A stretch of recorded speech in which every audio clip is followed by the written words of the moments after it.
Hi ಎಲ್ರಿಗೂ, ನಾನು ಪವಿತ್ರ. ನನ್ನ ಹೊಸ ಚಾನೆಲ್ಗೆ ಎಲ್ರಿಗೂ ಪ್ರೀತಿಯ ಸ್ವಾಗತ. ಇವತ್ತು ನಾನು ಮೊದಲನೇ ವ್ಲಾಗ್ನ ಸ್ಟಾರ್ಟ್ ಮಾಡ್ತಾ ಇದ್ದೀನಿ. ವಿಡಿಯೋ ಇಷ್ಟ ಆದರೆ ಪ್ಲೀಸ್ ಲೈಕ್ ಮಾಡಿ, ಶೇರ್ ಮಾಡಿ. ಇವತ್ತು ತುಂಬಾ ಟೇಸ್ಟಿಯಾಗಿರುವಂಥ ಚಿಕನ್ ಸಾಂಬಾರು ಕುಕ್ಕರ್ನಲ್ಲಿ ಹೇಗೆ ಮಾಡೋದಂತ ನೋಡೋಣ ಬನ್ನಿ. 1 kg ಚಿಕನ್ನ ಚೆನ್ನಾಗಿ ವಾಶ್ ಮಾಡಿ ಇಟ್ಕೊಂಡಿದ್ದೀನಿ. ಸ್ಟವ್ನ ಆನ್ ಮಾಡಿ ಒಂದು ತವಾನ ಇಟ್ಟು ತವಾ ಬಿಸಿಯಾದ ಮೇಲೆ ಸ್ವಲ್ಪ ತೆಂಗಿನ ಎಣ್ಣೆ ಹಾಕಿ, ಅದು ಕಾದ ನಂತರ ಒಣಮೆಣಸು ಹಾಕಿ ಮಗುಚಿ. ಈ ಮೆಣಸು ತುಂಬ ಖಾರ ಇದೆ, ಸೊ ನಾನು 7ರಿಂದ 8 ಹಾಕಿದ್ದೀನಿ. ನೀವು ನಿಮ್ಮ ಖಾರಕ್ಕೆ ಅನುಗುಣವಾಗಿ ನೋಡಿಕೊಂಡು ಮೆಣಸನ್ನು ಹಾಕ್ಕೋಬೋದು. ತುಂಬ ಮೆಣಸು ಹಾಕಬೇಡಿ.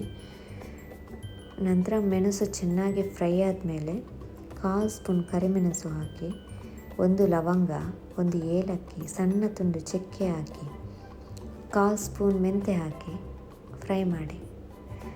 3 ಸ್ಪೂನ್ ಕೊತ್ತಂಬರಿ ಬೀಜ ಹಾಕಿ ಸಣ್ಣ ಸ್ಪೂನಲ್ಲಿ ಹಾಕಿ, ನಂತರ ಅರ್ಧ ಸ್ಪೂನ್ ಜೀರಿಗೆ ಹಾಕಿ ಚೆನ್ನಾಗಿ ಫ್ರೈ ಮಾಡಿ. ನಂತರ ಸ್ವಲ್ಪ ಕರಿಬೇವಿನ ಸೊಪ್ಪು ಹಾಕಿ ಫ್ರೈ ಮಾಡಿ. ನಂತರ ಅರ್ಧ ಈರುಳ್ಳಿ ಹಾಕಿ, ಒಂದು 4 ಎಸಳು ಬೆಳ್ಳುಳ್ಳಿ ಹಾಕಿ ಫ್ರೈ ಮಾಡಿ. ನಂತರ ಅರ್ಧ ಕಪ್ ತೆಂಗಿನಕಾಯಿ ಹಾಕಿ, ನಾನಿಲ್ಲಿ ಕಟ್ ಮಾಡಿರೋದು ಹಾಕಿದ್ದೇನೆ, ನೀವು ತುರಿದಿರೋದು ಹಾಕ್ಬೋದು. ಚೆನ್ನಾಗಿ ಫ್ರೈ ಮಾಡಿ.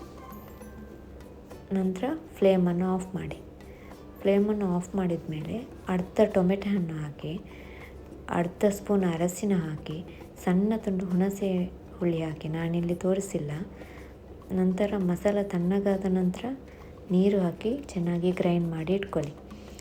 ಈಗ ಗ್ಯಾಸ್ನ ಆನ್ ಮಾಡಿ ಕುಕ್ಕರನ್ನು ಇಟ್ಟು, ಕುಕ್ಕರ್ ಬಿಸಿಯಾದ ಮೇಲೆ ಸ್ವಲ್ಪ ತೆಂಗಿನೆಣ್ಣೆ ಹಾಕಿ, ಎಣ್ಣೆ ಕಾದ ನಂತರ 1/4 ಸ್ಪೂನ್ ಸಾಸಿವೆ ಹಾಕಿ, ಸಾಸಿವೆ ಸಿಡಿದ ನಂತರ 2-3 ಜಜ್ಜಿದ ಬೆಳ್ಳುಳ್ಳಿ ಹಾಕಿ ಚೆನ್ನಾಗಿ ಫ್ರೈ ಮಾಡಿ.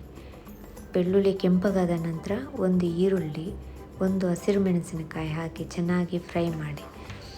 ನಂತರ ಸ್ವಲ್ಪ ಕರಿಬೇವು ಹಾಕಿ ಫ್ರೈ ಮಾಡಿ, ಚೆನ್ನಾಗಿ ಫ್ರೈ ಮಾಡಿ. 1 ಇಂಚು ಜಜ್ಜಿದ ಶುಂಠಿಯನ್ನು ಹಾಕಿ ಮಗುಚಿ. ಅರ್ಧ ಟೊಮೆಟೊ ಹಾಕಿ ಚೆನ್ನಾಗಿ ಫ್ರೈ ಮಾಡಿ. ಗ್ಯಾಸ್ನ ಲೋ ಫ್ಲೇಮಲ್ಲಿ ಇಟ್ಟು ಮಾಡಬೇಕು.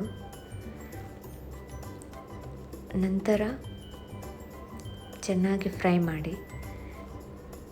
ನಂತರ 1 ಸ್ಪೂನ್ ಉಪ್ಪು ಹಾಕಿ ಮಗುಚಿ.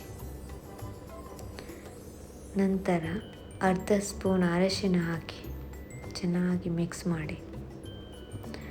ನಂತರ ಚೆನ್ನಾಗಿ ವಾಶ್ ಮಾಡಿರುವಂಥ ಚಿಕನನ್ನು ಹಾಕಿ ಒಂದೊಳ್ಳೆ ಮಿಕ್ಸ್ ಕೊಡಿ.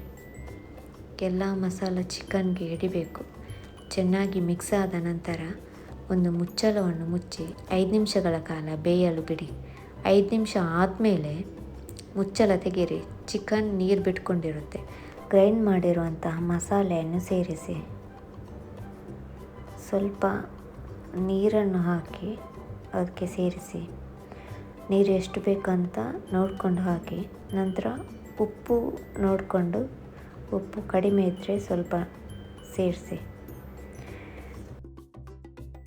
ನಂತರ ಕುಕ್ಕರ್ ಮುಚ್ಚಳವನ್ನು ಮುಚ್ಚಿ 1 ವಿಸಿಲ್ ಬರಿಸಿ. ನಂತರ ಗ್ಯಾಸ್ನ ಆಫ್ ಮಾಡಿ. ನಂತರ ತಣ್ಣಗಾದ ಮೇಲೆ ಮುಚ್ಚಳವನ್ನು ತೆಗೀರಿ. ಟೇಸ್ಟಿಯಾಗಿರುವಂತಹ ಚಿಕನ್ ಸಾಂಬಾರು ರೆಡಿಯಾಗಿದೆ. ಬೇರೆ ಪಾತ್ರೆಗೆ ಶಿಫ್ಟ್ ಮಾಡಿ. ಕೊತ್ತಂಬರಿ ಸೊಪ್ಪು ಸ್ವಲ್ಪ ಹಾಕಿ. ತುಂಬಾ ಚೆನ್ನಾಗಿ ಬಂದಿದೆ. ನೀವು ಕೂಡ ಟ್ರೈ ಮಾಡಿ. ಹೇಗೆ ಬಂತು ಅಂತ ಕಮೆಂಟ್ ಮಾಡಿ ತಿಳಿಸಿ. ಇದೇ ರೀತಿ ಟೇಸ್ಟಿಯಾಗಿರುವಂತಹ ಮತ್ತೊಂದು ರೆಸಿಪಿ ಜೊತೆ ಬರ್ತೀನಿ. ಅಲ್ಲಿವರೆಗೂ take care, bye bye. Thank you for watching.